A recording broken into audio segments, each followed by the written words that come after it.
everybody, it's Josh with Talk About Trek, and we are back today to talk about the next Star Trek Titan book in the series, which is Synthesis by James Swallow, which I just finished last night, which was very, very, very awesome. So, very excited to talk about this one.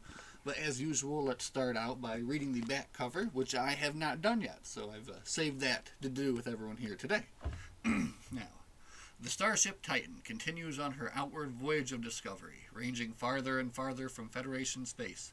Captain William Riker and the crew look forward to living Starfleet's mission, seeking out new life, discovering new civilizations. Nice. Striking a sandbank, a spatial distortion, the Titan is knocked out of warp. Her crew shaken up but uninjured.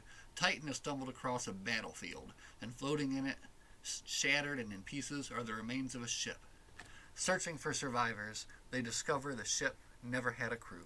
The away team removes the computer core, looking for answers. Once the device is restored, it becomes clear this is not just a computer, but a thinking, reasoning artificial intelligence.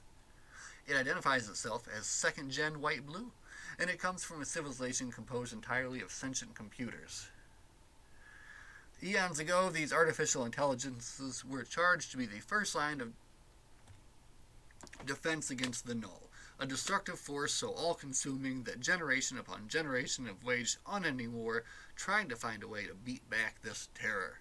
Captain Riker offers to assist them, but years of war have left the AIs distrustful and suspicious, especially of organics. The tide of the battle is turning, and the null is winning. Set free, it will destroy everything in the system and then, unchecked, spread its mindless destruction into the heart of the Federation. Alright, well, if you've watched my videos before, you know my disdain for these back summaries. Sometimes they give away too much, sometimes they just kind of give a whole different idea of what a story really is. In this one, I would say they do give away kind of some surprises that are better left just to go into blind. This book here is, like I said, by James Swallow. And this was published in just 2009 here, it looks like. Interesting note, this is not the first book by James Swallow. His name sounded familiar, so I was looking on the shelf, and as it happens to be, I had just finished reading another James Swallow book this time last year, which was one of the newer books, the Star Trek Picard, The Dark Veil. And I do remember enjoying that very much, and so another James Swallow hit. So the back cover summary doesn't really do the book justice because there is a whole nother plot line that they put in here as well, which is hinted at on this very strange front cover, which I don't know if the person that was told about to do the front cover read the book or anything, because what you're seeing here isn't anything that happens in the story, and it really doesn't even reflect at all what kind of cool story we have going on here. So instead of that, we will replace it with an image of Melora Pazlar. So she is one of the members of the Titan crew, and we'll just put her up there in the meantime, so you all know what's going on. And now here is another member of the Titan crew. Not really. So this is the Federation president, but the Titan's chief engineer, Dr. Rahavrai, is an Afrosian. So if you wanted to know what an Afrosian looks like, that's an Afrosian. And it's good to have these pictures in your head as you're reading and talking about the book. So you have your Afrosian, you have your, I think, Alasian here in Melora Pazlar. But for now, I guess we'll go ahead and just look at the strange cover that they've given us. So as the back summary says, the Titan is on deep space exploration. They discover a somewhat interesting binary system close by. They just decide they're going to go investigate the system. They hit this subspace, this kind of region of subspace interference, and are stopped. And they come across this very strange piece of wreckage, kind of like nothing like any ship they've ever seen before. When they go aboard the ship with their away team, they are swarmed by these kind of automated defense drones, and at the very last moment, Commander Vale is able to pull forth this command module, and her attempt in doing that is just basically to save everybody and kind of try to shut everything down. So they pull that out, they get the command module back to the ship, and it comes, or kind of powers back up. And it turns out this is a sentient AI from this nearby binary system, and his name is White Blue. And they all have these kind of very strange names, so just kind of get used to that. Just about that time, as they're kind of getting him up and running and all that, they are another of these automated AI systems enters the system and starts attacking them. So White Blue kind of sees what's going on. He tries to get permission to help them from Captain Riker, but they're slow to trust him because he's an artificial intelligence, and all of the things that they went through recently with the Borg. That's kind of like a big theme in the part of the first part of the book is like, can they trust this guy, or how can they work with these species of AIs after everything they've just went through? But realizing that basically this new one that comes in is going to destroy Titan if he doesn't do anything, he hacks into their system, sends a signal out to him to shut him down. And the new one that comes in, his name is Cyan Gray, and he'll come back later. He's kind of a cool robot AI. But now, in the process of entering Titan's system and sending out that signal, he notices kind of an emergent something in the Titan's computer system, which is that kind of basic theory that like all Starship computers are just a tick away from turning sentient and like something bad happened, which is typically what happens when the computer system gets some kind of control over the ship or something like that. So he goes in there and on his way out just kind of very lightly nudges this system and kind of activates this artificial intelligence inside of Titan. And that's actually who is represented there on the cover. Kind of a strange way that they get there, but that's how they get there. So they're safely able to de-escalate the situation between the attacking ship. The attacking ship did actually get off some shots against Titan, so it is damaged.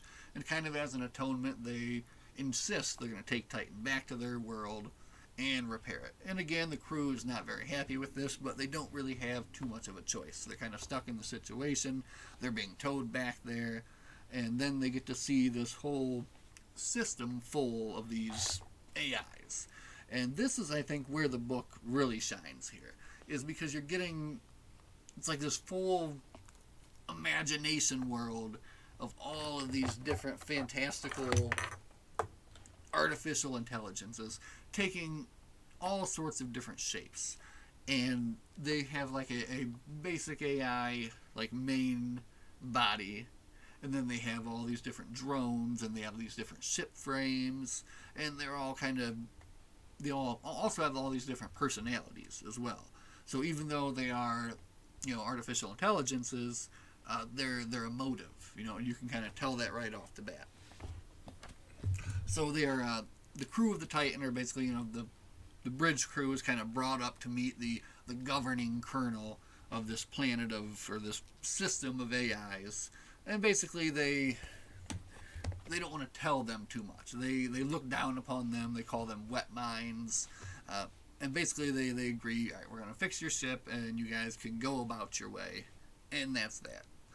There is some dissension in the ranks of this governing kernel. Some thinks that Titan should be destroyed. Some thinks that they should take it over, and that kind of comes up later. Now, when they approach the system there, one of the interesting things is there's like two generations of these AIs. And the first generation is so massive, they're basically the size of moons. So there's several of these moon-sized AI ship frames that are kind of flying around. And I know it was no joke, but when they approach it, there's a line that I think the con officer says, well, that's no moon, that's a space station. So I always thought that was kind of funny.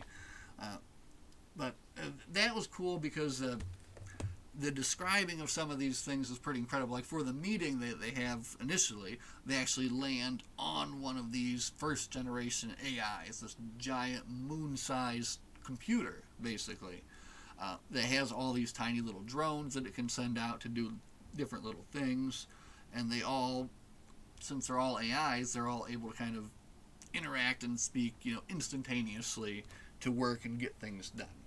Now, there's something else going on in the background that they don't want to tell the crew of the Titan about, which is the reason that White Blue was destroyed in the first place, and that is what they spoil on the back cover, of course, which is the all-consuming null, which is basically this subspace void monster that can come out and get them through these fractures in subspace. And when it attaches and it consumes, it enlarges and basically presents like a threat to the entire universe. So, and we're at the point in the video where I start moving my hands a lot more.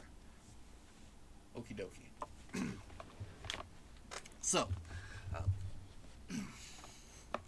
the Titan's AI is kind of like like a child, I guess I should say.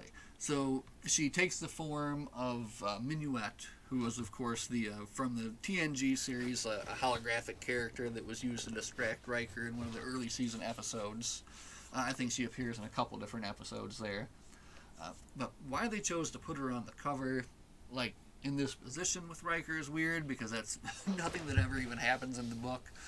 For most of the book, Riker is distrusting of her, and kind of like the whole overarching theme is kind of her earning his trust, Now you also have they split it up into two different spots, so you get a little bit of action mode as well too. They have an away team, so while the Titan is kind of stuck in space dock getting its forcible repairs done, they also need some deuterium, so they have to go to like a deuterium refinery to get that.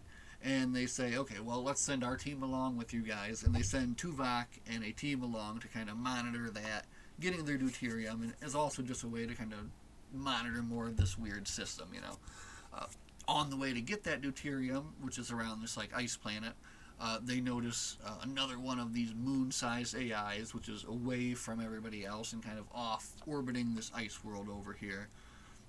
And it doesn't appear to be active at all.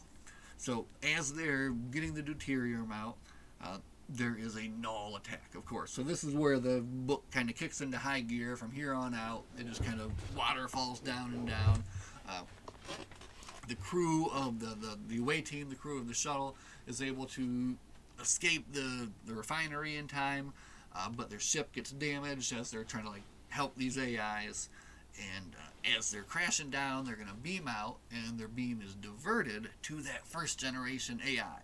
So they get beamed down there, so you got Tuvok down there, and on this first generation AI. He realizes kind of what he is, where he is, and then all the while you have the null, which is kind of ever expanding, and attacking more and more of these AIs and moving further and further. And as it expands or as it attacks, it just gets bigger and bigger and bigger and bigger.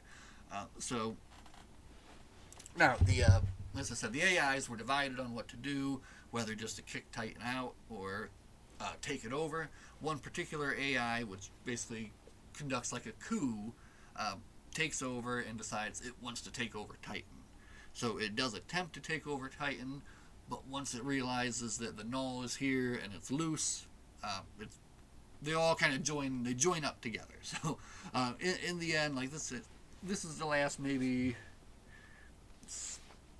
8 to 17 chapters or something that this all kind of goes down, and it really just, like I said, feels like a really nice conclusion, because it just carries this action forward and forward and forward. And I won't go too much into exactly what happens, but some of the highlights is that Tuvok gets to pull a Kirk on the AI, the first generation AI on the planet.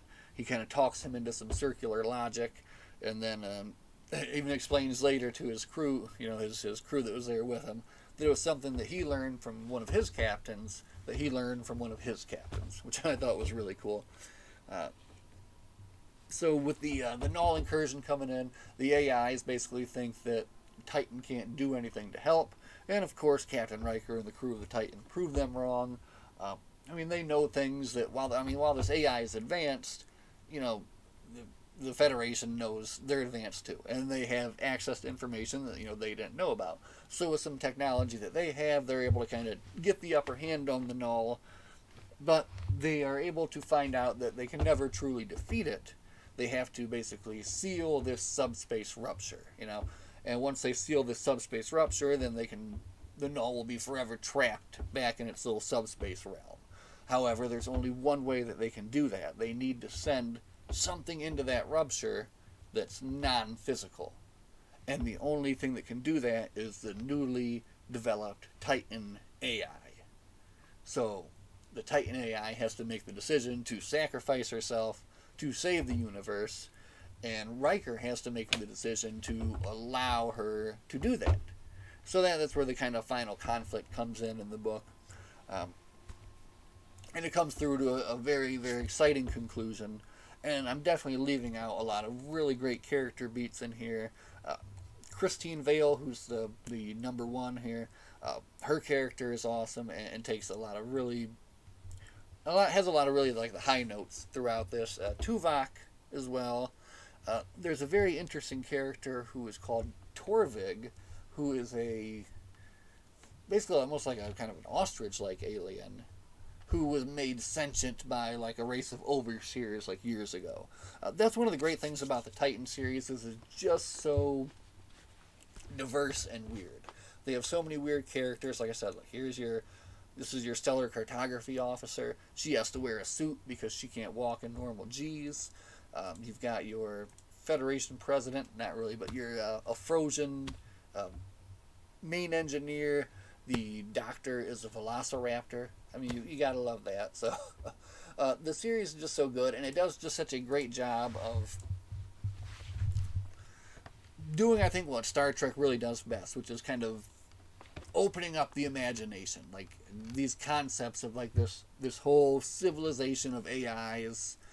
The previous book was this whole civilization of like water developing people. So I just love when they're able to go out there and kind of give you something brand new, something you never even thought of before, which is what this series does and what James Swallow has done very well in this book. Now, I was going to jump right into the next Titan book after this one, but when I was clicking and doing a little bit of reading, it looks like there's kind of it's supposed to actually go to like the Typhon Pact series. And I don't even think I have any of that to read. So for now, I think we're going to go a little bit old school and pick something from the top shelf and read something from the original series next. So that will always be fun.